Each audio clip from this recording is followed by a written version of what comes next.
selama ini kami ya, saya Dr. Esmond itu dilakukan atau disebut-sebut ya, oh itu hanya meneliti yang namanya digital, objek digital. Jadi ya tampil juga itu objek digital. Hari ini Mas Aiman dan semua pemirsa rakyat bersuara di iNews, saya Dr. Tifa sudah mengumpulkan lebih dari 5 dan mungkin 10 kurang dikit ya, bukti berupa ijazah asli. Asli betul, dari Universitas Gadjah Mada, ya mahasiswa angkatan 78, 79, 80 yang semuanya adalah lulus di tahun 85. Sama dengan Pak Jokowi? Beda. Bedanya apa? Lebih detail. Jadi ijazah Pak yang Jokowi kan ijazahnya tahun 85 lulus. Oh iya, 85. Nah Tertulis, itulah, ya? makanya bedanya adalah dengan yang selama ini kita lihat, ijazah yang disebut-sebut asli itu, yang kita lihat apalagi yang diupload oleh Dian Sandi, ya kalau itu nggak dikatakan asli ya, padahal kan itu dia mengatakan tuh asli. Atau Mabes Polri ketika melakukan gelar perkara itu yang memang hanya menambah fotokopi, itu ijazah asli UGM itu, saya benar-benar sekarang bangga terhadap UGM, Mas.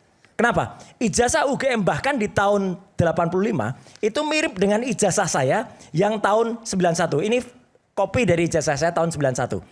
Bedanya apa? Ijazah UGM itu ada yang namanya watermark. Watermark itu apa? Pengamannya ada. Sebentar. Ini kenapa belang-belang nih? Nah ini ada analisisnya. Saya analisis.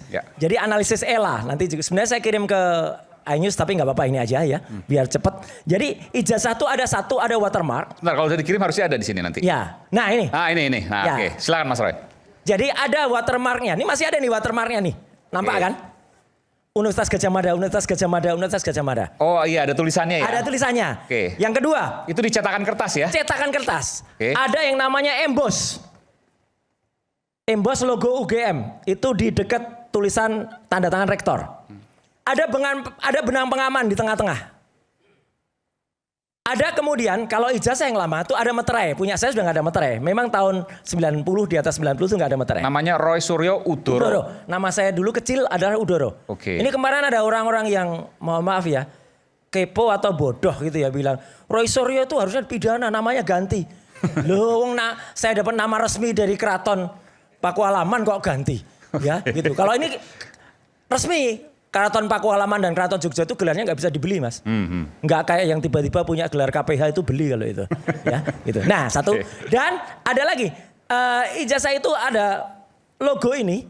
Ini benar-benar clear. Logo ini benar-benar jelas. Dan dia dengan tinta khusus itu sampai tembus ke belakang. Nah, apa tadi Mas Aiman tanya? Apa ini?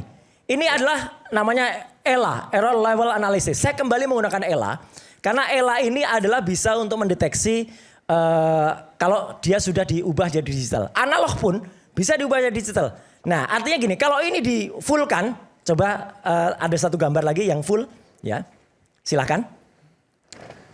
Jadi semuanya gambarnya kayak gini. Itu masih nampak Mas Aiman. Kalau nggak nampak ini aja, sembari saya pegang yang di sini. Tulisan UGM ya? Iya, itu. Sorry. Ini tadi kan ada berkas di sini ada legalisasi. Masih nampak. Foto saya pun masih nampak.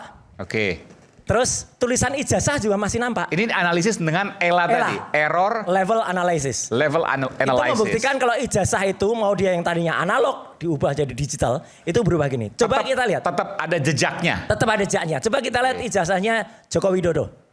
Yang diklaim itu ijazah asli Joko Widodo. Ini yang di Dian Sandi. Oleh Dian Sandi. Ya karena kalau yang dari kepolisian sama sekali nggak bisa dianalisis itu hanya fotokopi. Nah, hasilnya kayak gini, Mas. Coba yang separuhnya Joko Widodo masih ada kok. Yang separuhnya Joko Widodo. Yang separuh tadi, Jadi ini benar-benar rusak. Nah, ini kan aslinya kayak gini yang ada di Dian Sandi. Perkara ini akhirnya diaku, oh itu bukan ijazah asli. Dian Sandi mengatakan asli. Kalau dia mengatakan asli berarti dia yang harusnya kena pasal 32 atau 35 Undang-Undang ITE. Karena dia mengaku yang tidak asli menjadi asli. Anda mau mengatakan dari ELA tadi nggak ada jejaknya? Iya, buruk ini. Nggak ada jejaknya sama sekali. Logonya juga sudah nggak kelihatan. Artinya, singkat kata, kalau sebuah objek itu di ELA dan hasilnya rusak kayak gini, berarti itu adalah sudah banyak rekayasa. Kalau yang diposting oleh Dian Sandi itu adalah ijazah asli. Kita balik lagi ya. Kalau untuk ijazah Mas Roy tadi yang setengah-setengah, coba kita balik lagi. Ini tidak ada jejaknya. Tapi kalau yang Dian Sandi itu ternyata tidak asli, ya Dian Sandi harus masuk dulu. Oke. Nah ini coba lihat. Yang kan? Elanya saja coba. Elanya saja full. Yang Ella, yang seluruhnya adalah gambar. Nah, ini kelihatan itu ya. kan ada, kelihatan logonya. Ini legalisirnya, cap tulisannya legalisir. Ijazahnya juga masih kelihatan. Ya. Foto saya juga tetap masih. Nah, ini yang menarik. Ini baru malam hari ini saya foto. keluarkan. Ini foto. Ya. Ini eksklusif nih. Malam hari ini saya keluarkan eksklusif di iNews. Satu lagi yang kayak gini, tapi itu dari ijazah asli milik lulusan UGM tahun 85. Bentar, udah izin belum nanti? Sudah. Kita digugat juga. Sudah, ini. Oke. Oh ini tapi nggak ada. Nggak berani dia. Jangan, Hah? aslinya nggak saya keluarkan. Oh, oke. Kalau aslinya dikeluarkan nanti ada yang menyetak lagi di pasar Pramuka. Ya. Iya, ada yang nyontoh lagi. Ini meterainya ada. Meterai, foto. Foto ada. Tulisan ijazah. Tulisan ijazah masih kelihatan. Jadi nggak ada legalisir ya karena nggak kelihatan. Oh enggak, karena ini asli. Oh, saya pegang asli. oke. Fisik saya pegang asli. Bahkan saya bisa membedakan ada legalisir atau tidak. Betul. Oke. Jadi Mas Aiman, pemirsa di seluruh Indonesia, Mas Aiman, saya Dr. Tifa sudah mengumpulkan hampir 10 dan ini akan ada yang masuk lagi. Ijazah-ijazah asli yang kami siap, beliau-beliau itu, sekali lagi terima kasih untuk kakak-kakak kelas saya. Beliau-beliau itu mau disandingkan dengan ijazahnya Jokowi. Tahun 85. Tahun 85. Clear. Kenapa tahun 85? Karena Harus. itu yang dikatakan Pak Jokowi lulus tahun 85. Iya, karena Jokowi katanya lulus 85. Maka ini harus 85 juga kan? Oh, secara sukarela mereka memberikan pada Mas Roy untuk dianalisis. Untuk dianalisis. Jadi itu yang clear banget. Dan yang satu lagi, Mas Aiman, yang paling menarik hari ini juga, baru pagi tadi. Ini juga eksklusif di iNews ya. Seorang mantan rektor UGM, Profesor Sofyan Effendi, ketemu dengan Resmond Hasiulan Sianipar dan ada di YouTube-nya Resmond, ada di Balige, ada juga di Langkah. Ya. Langkah itu ya. Ya. Saya coba tanya, apakah sudah bisa kemudian potongan aja, nggak usah panjang-panjang ya gitu. Jadi itu diwawancara oleh Resmond Hasiulan Sianipar dan kemudian sempat ini Dari para profesor itu dan mantan dekan juga. Mantan dekan Kehutanan. Tahun 82 tidak lulus di dalam penilaian.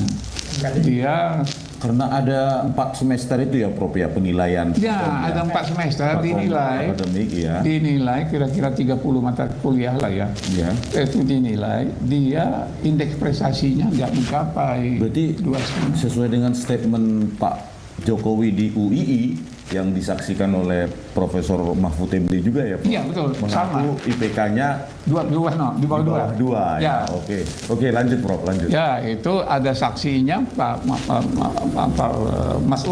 Mahfud dan Pak Buya Safi'i juga yang mendengar. Iya. Dan kemudian itu, dan juga saya lihat di dalam apanya apa yang polisi itu? Polisi. Yang data Transkrip nilai, Prof. Transkrip nilai. Atau registrasi. Nah, transkrip nilai. Transkrip nilai. Transkrip nilai itu juga yang ditampilkan saat yang ditampilkan oleh apa itu, dia kan hanya apa itu IPK-nya yang menurut IPK-nya itu nggak sampai 2 kan. Ya itu, dan karena itu dia kalau sistemnya benar, karena dia ikut itu ada waktu itu masih ada sarjana muda dan doktoral, jadi dia tidak lulus sebagai tidak qualified untuk itu di DO. Oke. Sedikit tambahan Mas Roy, nanti saya akan ke jadi makanan. saya nggak perlu nambahkan lagi. Rasanya statement dari Profesor Sofyan Effendi ya, rektor UGM tahun berapa? 2002 sampai 2007. Oke. Itu sudah cukup clear. Sebenarnya ada lagi satu yang menarik, yaitu Profesor Sofyan Effendi juga menceritakan, tapi nggak apa-apa, nanti lihat aja di YouTube-nya, bahwa rektor UGM sekarang, Profesor Ova Emilia, itu sebenarnya sudah dipanggil oleh petinggi negara ini dan diberikan solusi ngaku saja. Ngaku saja untuk? Kalau ngaku saja urusan selesai. Maksudnya apa ini? Ya ngaku saja, kalau dulu kan dia mengatakan saya meyakini. UGM itu bukan universitas keyakinan. UGM itu pasti, jadi harus ngaku saja. Maksudnya ada, ini perlu dikirkan, petinggi negara saat ini. Saat ini. yang meminta agar Rektor UGM jujur. Jujur. Dan dalam waktu dekat, karena UGM itu kan di bawah wali amanah. Ya. Ada nanti beberapa senior dari Jogja, ya, termasuk Prof. Sofyan Effendi, Pak Tiasno Sudarto, itu akan ketemu dengan Ngarso Dalem. Dan Ngarso Dalem juga akan Sri Sultan akan membuat sabdanya untuk ini. Beberapa hari ke depan? Insya Allah. Kita tunggu saja. Oke. Terbaik, saya ambil dua-duanya. Optik Melawai. When you expect the very best.